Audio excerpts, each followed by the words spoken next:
এই বইটা পড়ে আমি 4-5 জায়গায় কেঁদেছি আর কি। মানে একটা মানুষ এত স্যাক্রিফাইজিং হতে পারে, এখানে বঙ্গবন্ধু 55 সন পর্যন্ত ওনার বর্ণনা দিয়েছেন। এই বই পড়লে মানুষের হতবাক, বিস্মিত, মানে অকল্পনীয় একটা রিয়ালাইজেশন সামনে যাওয়া ছাড়া উপায় নাই। একটা নেতা, এত বড় একটা নেতা বাংলাদেশে জন্ম নিয়েছিল। আমার প্রথম কষ্ট এই বইটা পড়ে যে এত বড় একটা নেতা বাংলাদেশে জন্ম নিয়েছিল, আমরা কোনোদিনও রিয়ালাইজ করতে পারলাম না। আমি মনে করি কি যে এই বইটা আমাদের কয়েকটা কারণে পড়া উচিত, শুধু ইতিহাসকে জানার জন্য না। একটা হচ্ছে এই দেশের মাটিতে কত বড় নেতা জন্ম হয়েছিল রিয়ালাইজ করার জন্য। সেকেন্ড হচ্ছে বঙ্গবন্ধুকে, এই অনুসন্ধান আমার থাকবে। আমি আজকে শ্রোতাদের কাছে কমিট করে গেলাম যে এত বড় একটা গণতান্ত্রিক নেতা, এত বড় একটা স্যাক্রিফাইজিং নেতা, এত বড় একজন মানে ভালোবাসাপূর্ণ মানুষ কেন স্বাধীনতার পর বাকশাল কায়েম করেছিল, কি করেছিলাম আমরা ওনার সাথে। আমরা মানে ওই সময়ের আওয়ামী লীগের লোকজন, ওই সময়ের জাসদের লোকজন, ওই সময় স্বাধীনতা বিরোধীরা মিলে দেশে কি পরিস্থিতি সৃষ্টি করেছিল, এবং ওই সময় আন্তর্জাতিক ষড়যন্ত্র। যে এত বড় একটা গণতান্ত্রিক নেতাকে উনি গণতন্ত্রের জন্য এক নাগারে 26 মাস জেলে ছিলেন। উনার শিশুপুত্র শেখ কামালের বয়স ছিল কয়েকদিন, শেখ হাসিনার বয়স ছিল কয়েক বছর।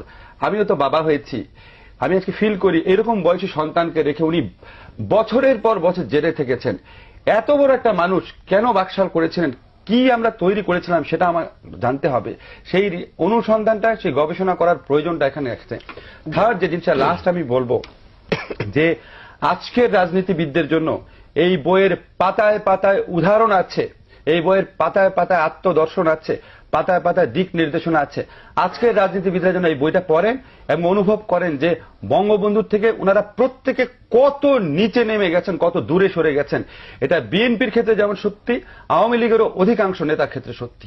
আমি এখানে এবং আমি আপনাকে কি বলবো, আমি এই বইটা পড়ে আমার কয়েকবার মনে হয়েছে আমি একটা আর্টিকেল লিখি যে শেখ হাসিনাকে ধন্যবাদ, যিনি এই বইটা আমাদের সামনে হাজির করে দিয়েছেন। আমি অনেক বড় সমালোচক সরকারের শেখ হাসিনা, কিন্তু এই যে একটা কাজ উনি আমাদের করে দিয়ে গেছেন, এবং এই বইটা আমি পুঙ্খানুপুঙ্খভাবে চেষ্টা করেছি বোঝার জন্য এখানে কোনো কিছু ডিস্টর্ট করা হয়েছে নাকি। এখানে কোনো কিছু ডিস্টর্টও করা হয় নাই। কেন করা হয়নি আপনাকে বলি। এখানে বঙ্গবন্ধুর বিরুদ্ধে যারা রাজনীতি করেছেন, এমনকি বঙ্গবন্ধুর হত্যাকারী যিনি ছিলেন খন্দকার মুশতাক, তার সম্পর্কে ভালো কথা আছে, টাচ করা হয়নি কোনো কিছু।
আরো মিছিল আসবে, মিছিল আসছে, মিছিল আসবে, মিছিল ছেড়ে যাবে আজকের